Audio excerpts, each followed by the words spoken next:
Before she ever leans in, before the smile lingers, before the flirt even begins, she's already asking questions, not with her words, with her silence, pause, with how long she waits, with what she doesn't give you. And here's what most older men never realize. Beat. When a woman flirts with you, she isn't testing your charm, she's testing who you become when nothing is guaranteed. Can you stay calm when desire is felt but not claimed? Can you stay present when power shifts? Can you stay open when the story isn't written yet? Stay with me, because the 5 questions she's asking will decide whether attraction fades or turns into something unforgettable. He didn't notice when the room shifted. Most men don't. They think flirting begins with a smile, a compliment, a clever line delivered at exactly the right moment. But for her, it began much earlier, before the laughter, before the eye contact lingered, before anything that could be called desire. It began in the quiet way she felt her shoulders respond when he entered the room. Whether they tightened or softened, she had learned through years of experience that attraction without safety is just adrenaline, loud, fast, intoxicating, and exhausting. What she was searching for now was different. She wasn't looking for someone who could impress her. She was listening for someone who could steady her.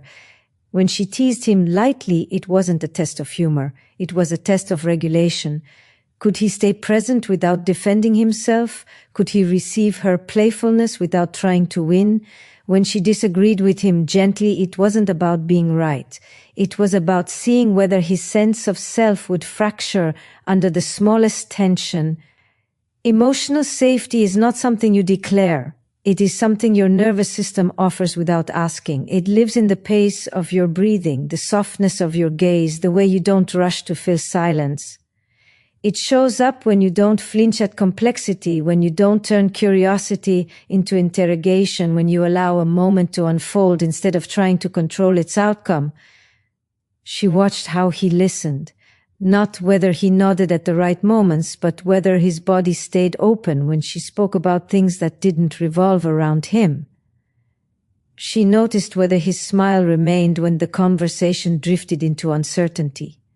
Safety, she knew, isn't about agreement. It's about staying connected when certainty disappears. Older men often assume their years have earned them authority. But authority without attunement feels heavy, presses down. It asks her to adapt, to accommodate, to perform. Emotional safety does the opposite. It creates space. It allows her to exhale without explanation. When she flirted, she wasn't offering herself. She was inviting a response. Would he meet her energy without consuming it? Would he enjoy the spark without trying to own the flame? Or would his attention sharpen into hunger, turning curiosity into expectation? She had learned to trust her body more than words. Her body knew when a man's interest carried an invisible demand. It knew when attention felt transactional, when warmth came with a silent price tag, and it knew instantly when a man's presence felt like an anchor rather than a hook. Emotional safety is revealed in moments most people overlook. In how a man reacts when the conversation pauses and nothing needs to be said. In whether he allows her to change her mind without needing an explanation.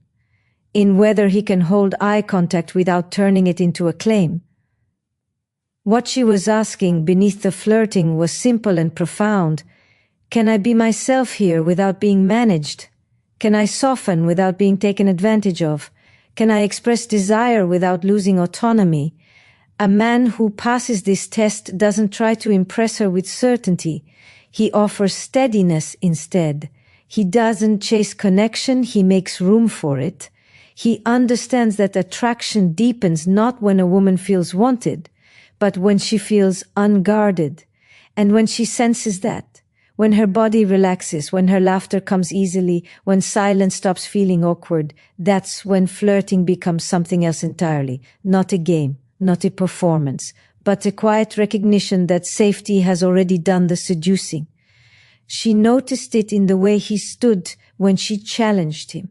Not directly, not aggressively, but with a casual confidence that invited response. It was a small moment almost. Forgettable, yet it carried weight. Power always reveals itself in subtleties, not in volume, not in control, but in how a person holds the space around them when they are not trying to fill it. When she flirted, she wasn't asking if he could lead. She was asking how he related to power itself. Did he need to assert it, display it, defend it, or could he simply inhabit it quietly without leaning on her to validate it? Older men often mistake certainty for presence. But certainty can be rigid. Presence is fluid. Presence listens. She told him a story about the decision she had made, one that didn't ask for approval. As she spoke, she watched him closely. Not his words, but the micro shifts in his posture. Did his shoulders tense? Did his smile tighten? Did his eyes narrow just a fraction, as if recalibrating his place in the hierarchy of the moment? Power, when threatened, reacts. Power, when grounded, remains curious. There is a particular kind of confidence that doesn't interrupt. It doesn't rush to advise or correct. It doesn't compete with another person's narrative. It allows the other to exist fully without shrinking or expanding itself in response. This is the presence she was testing for. Not dominance, not submission, but steadiness. She had been with men who needed her admiration like oxygen, men whose confidence collapsed into control the moment they sensed independence. Their power was performative, loud, and brittle. It demanded attention and punished autonomy. She had learned that true authority doesn't need to be announced, it's felt. So she flirted in ways that brushed up against his sense of self, a playful disagreement, a teasing observation, a moment where she didn't defer.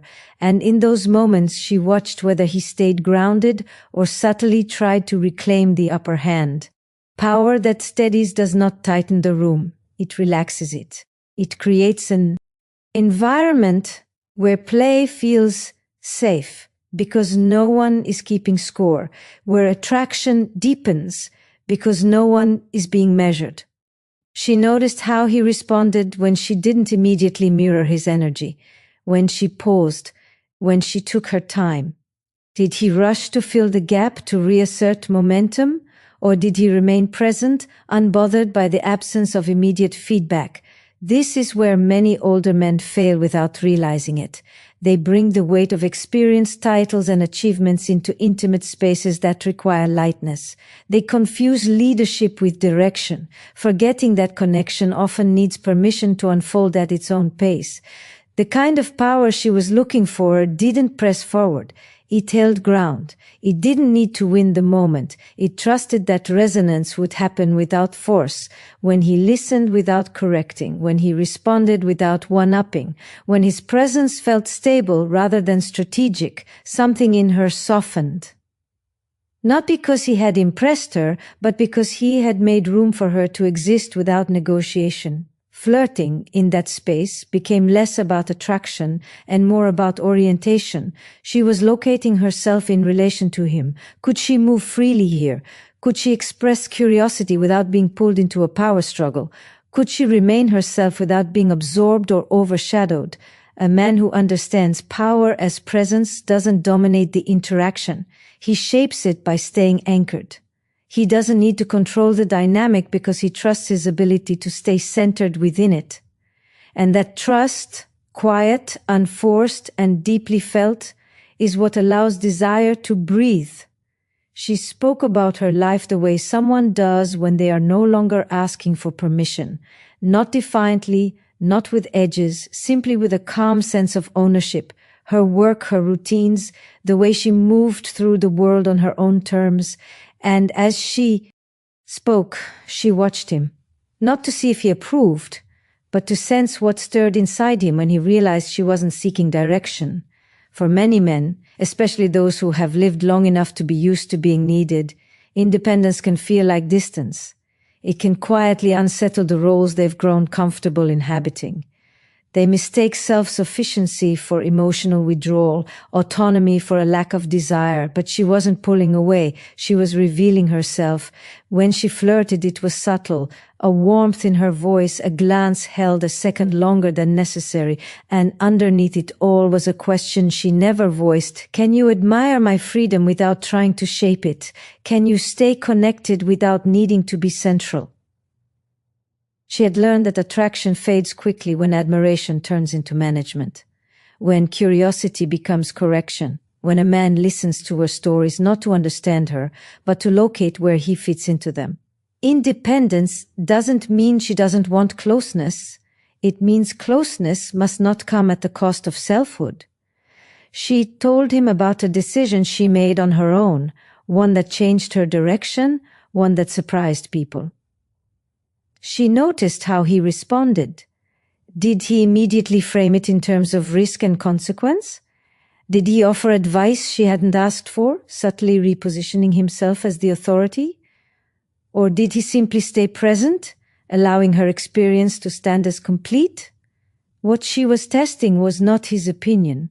It was his relationship to her agency, whether he could witness her competence without feeling diminished, whether her clarity triggered curiosity or competition.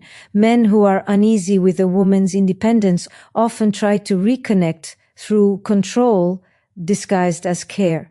They ask questions that narrow instead of open. They offer guidance that centers their own relevance, and they call it concern. But she feels the difference. Our body knows when admiration carries a hidden hook. When a man can stand comfortably beside her autonomy, something rare happens. The dynamic shifts from negotiation to partnership. She no longer has to choose between being desired and being free. Desire, instead of chasing, begins to align. She noticed it when he didn't rush to insert himself into her plans, when he didn't interpret her independence as a threat to intimacy, when he remained engaged without attempting to anchor her to him. His presence didn't compete with her life. It complemented it. This kind of response requires a particular maturity, the ability to be wanted without being needed, to feel chosen without being essential. For many, that feels destabilizing. For her, it felt like respect. Flirting in this context became less about chemistry and more about permission. Permission to be fully herself without translation. Permission to move toward him without shrinking. Permission to desire without surrendering authorship of her life. She wasn't asking him to step back. She was asking him to stand with her, to meet her not as a guide or protector, but as a witness, someone who could appreciate her independence as an invitation rather than a barrier. And when she sensed that, when her freedom didn't create distance but depth, attraction no longer felt fragile. It felt grounded, because the connection wasn't built on dependency or reassurance, but on mutual recognition. She had heard beautiful words before, promises shaped perfectly, insights delivered with confidence, reflections that sounded emotionally fluent. And yet, over time, something always felt off, not wrong enough to name, but misaligned enough to feel in her body. It taught her an important lesson. Meaning does not live in language alone. It lives in coherence. So when she flirted with him, she listened past what he said and tuned into how. Said it. The tempo of his voice, the steadiness of his breath, the way his body responded when the conversation shifted into uncertainty. Consistency, she knew, is not about reliability of action alone. It is about congruence between inner state and outer expression. She asked a question that had no correct answer, only an honest one. As he responded, she watched for signs of performance. Was he choosing words carefully while his body braced? Was his smile a fraction delayed? Was there tension in his jaw as he spoke about openness and ease? These were not judgments, they were data. A calm nervous system tells the truth even when words hesitate. It stays present when the narrative falters. It doesn't rush to cover discomfort with explanation. This is what she was looking for. Not eloquence, but alignment.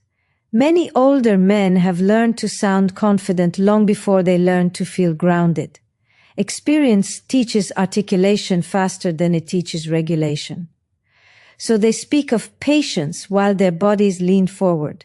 They speak of openness while their shoulders tighten. They speak of acceptance while their tone subtly pressures, and she feels it immediately.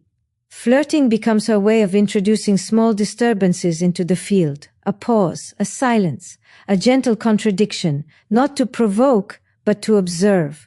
Does he stay settled when the rhythm breaks? Does he allow space without rushing to repair it? Does his body match the calm his words promise? Consistency at this level is rare because it requires inner familiarity. You cannot fake coherence. The nervous system reveals what the mind tries to manage. When a man is at ease with himself, his presence doesn't spike when attention wavers. His voice doesn't harden when certainty dissolves. He remains available even when he doesn't know where the moment is going. She noticed how he responded when she shared something unfai, nicht, a thought without a conclusion, an emotion without a clear label. Did he try to complete it for her? Did he seek resolution to soothe himself? Or could he remain with her in the ambiguity? This is where trust begins, not in answers, but in shared tolerance for the unknown. When words and body align, silence feels safe. Pauses feel rich. The interaction stops feeling like an exchange and starts feeling like a shared environment. Older men who rely solely on verbal mastery often miss this. They assume clarity comes from explanation, but intimacy deepens through attunement, through the ability to stay connected without steering the outcome. She didn't need him to say the perfect thing. She needed his nervous system to tell the same story his words were telling. When they matched, she felt it as a subtle easing in her chest, a sense that she didn't have to monitor herself or manage the moment. Flirting, then, wasn't about escalation, it was about calibration. She was sensing whether his inner world could move at the same pace as his outer expression, whether his presence could remain stable even when language fell short. And when she felt that alignment, when nothing in her body braced, when nothing in his posture pushed, connection stopped feeling fragile. It began to feel trustworthy. She let the moment breathe longer than most people are comfortable with. A look held, then released. A sentence that trailed off without asking to be completed. Desire hovered in the space between them, visible but unclaimed. And in that space she waited, not to be pursued, but to see how he would hold what was already alive. Many men misunderstand this moment. They think attraction demands action. That desire must be seized before it fades, but what she was watching for was restraint, not indifference, not distance, containment. When she flirted, she wasn't inviting possession. She was inviting presence. Could he stay with the energy without rushing to define it? Could he enjoy the spark without turning it into a plan, a promise, a performance? Or would he try to secure it, to label it, to make it his? She had learned that desire collapses when it is hurried, when it is treated like something fragile that must be captured before it escapes. True desire deepens when it is allowed to exist without ownership, when it can move freely without being trapped by expectation. She noticed how he responded when the chemistry was undeniable but unresolved. Did his attention sharpen into insistence? Did his tone shift, subtly claiming territory? Or did he remain relaxed, letting the connection unfold without gripping it? Holding desire without owning it requires confidence that is internal, not borrowed from response. It means not needing immediate reassurance that the spark will lead somewhere. It means trusting that attraction doesn't disappear just because it isn't acted upon right away. Older men often struggle here, especially those who have learned to equate masculinity with pursuit. They fear that patience will be mistaken for disinterest, that restraint will cost them the moment. But she experiences it differently. For her, restraint signals respect. It tells her she will not be rushed into someone else's timeline. She tested this gently, a flirtatious comment delivered without invitation, a warmth offered, then withdrawn just enough to see if he would chase it, not as manipulation, but as observation. Could he tolerate the ebb and flow? Could he remain present when desire wasn't immediately consumable? When a man can do this, something shifts in her body. She stops guarding, because she knows he is not trying to take something from her. He is meeting her in the space where wanting exists without demand. Desire held with patience feels spacious. It allows curiosity to grow. It allows anticipation to deepen. It creates a sense that whatever comes next will be chosen, not coerced by momentum. She had been with men who rushed intimacy, mistaking speed for passion. Their urgency felt flattering at first, then heavy. It asked her to respond before she was ready, to keep pace with a hunger that didn't leave room for her own rhythm. With them, desire felt like pressure. With him, she noticed something different. When the moment lingered, he didn't fill it with claims. He stayed grounded, attentive, available, but not grasping. His interest was clear, yet unburdened by entitlement. This told her something essential. That he could want without needing to possess. That he could feel attraction without turning it into leverage. That he respected the autonomy of desire itself. Flirting in this space became playful again, light, alive, because it wasn't being pulled toward a predetermined outcome. She could step forward or step back without consequence. She could let the tension build without fear of being pushed past her own boundaries. When a man can hold desire this way, it signals emotional maturity. It says he understands that intimacy is not taken, it is invited. And when she senses that understanding, desire doesn't diminish. It intensifies because it feels safe to do so. She asked questions that sounded casual, almost accidental, questions that could be mistaken for small talk if you weren't listening closely. What he thought about a certain choice she had made, how he experienced change, what mattered to him now, not years ago, but now. And as she listened, she wasn't gathering information, she was sensing orientation. What she was testing for was not agreement, but openness. Curiosity has a texture. It leans in without leaning on. It invites without assuming. Certainty, on the other hand, often arrives heavy. It closes doors before they've been fully opened. She had learned that many older men mistake experience for knowing. They speak from conclusions rather than questions. Their lives have taught them patterns, and patterns harden into assumptions. When they flirt, they already believe they understand the story, hers included. And in that belief, something subtle shuts down. So she gently disrupted that certainty. She offered a perspective that didn't fit neatly. She spoke in half-finished thoughts. She changed direction mid-sentence, not to confuse him, but to see whether he followed with interest or resisted with correction. Curiosity stays with complexity. It doesn't rush to organize it. It allows ambiguity to breathe. A man who is curious doesn't need to prove he knows where things are going. He is willing to discover it with her.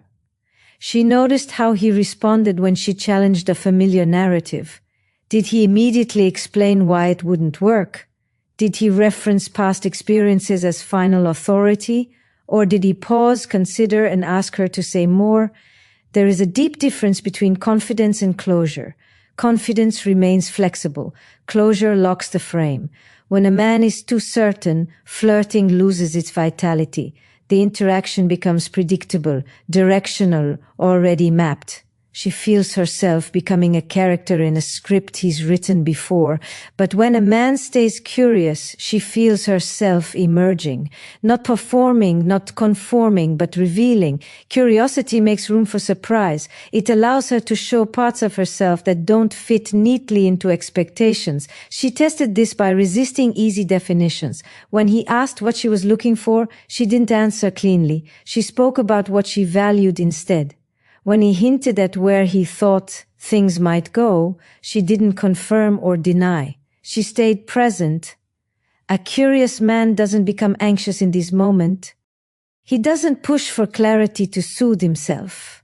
He understands that connection unfolds through exploration, not certainty. Older men who rely on knowing often do so to feel safe.